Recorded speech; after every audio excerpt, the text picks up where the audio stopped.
3 araw na lang bago ang eleksyon 2025. Paalala lang po, bumoto ng tama at dapat totoo. Protektahan po natin ang ating mga boto. Marami pong bawal sa mismong araw ng eleksyon at isa na nga dyan ang tinatawag na vote selling.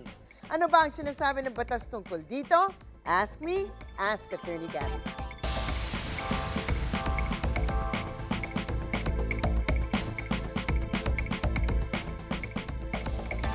Attorney, ang botante bang tatanggap ng pera, pagkain, inumin, pamasahe o kahit na anong regalo mula sa isang kandidato? Meron bang kakaharapin na kaso? Naku, oo nga, pinaalala niyo pa, nakaka-stress talaga. 3 araw lang bago ang election 2025. Akala natin mas-stress din tayo kakaintay sa Santo Papa pero naalis na yan. Kasi naalam na natin siya at nakilala na natin. Pero meron pang ang eleksyon. Pero ang kasagutan po sa katanungan na ninyo ay matinding oo. Tandaan ang pagtanggap ng pera, pagkain, inumin, pamasahe o anumang regalo mula sa isang kandidato.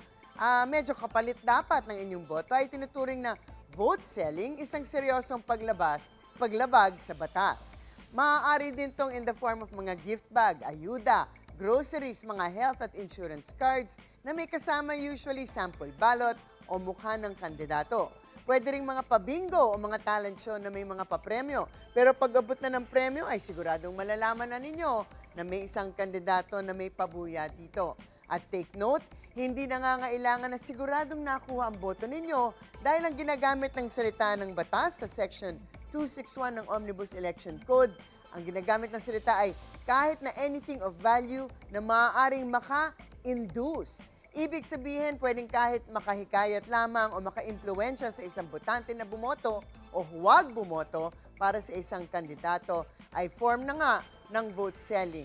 Sanay tayo na vote buying ang parating pinarurusahan pero maaaring din makasuhan ang taong tumatanggap ng parang suhol. Ang maaaring karapin ng taong nahuli na nagsasagawa ng vote buying at vote selling ay kulong po na maaaring umabot ng 6 na taon. Disqualification naman ang maaaring abutin ng kandidatong mahilig mag-shopping ng boto. At maaari din kayong tanggalan ng karapatan na bumoto ng panghabang buhay. So mahalagang tandaan na parehong may pananagutan sa batas ang bumibili at nagbebenta ng boto nila. Ang pagboto po ay isang sagradong karapatan na hindi dapat ipagpalit sa pansamantalang kapalit.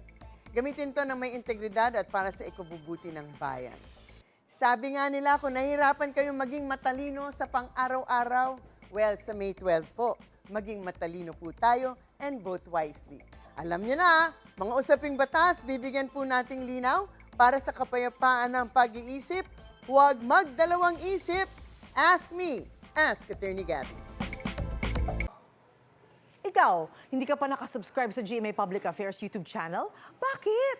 Mag-subscribe ka na, dali na, para laging una ka sa mga latest kwento at balita. I-follow mo na rin ang official social media pages ng Unang Hirit. Salamat, Kapuso.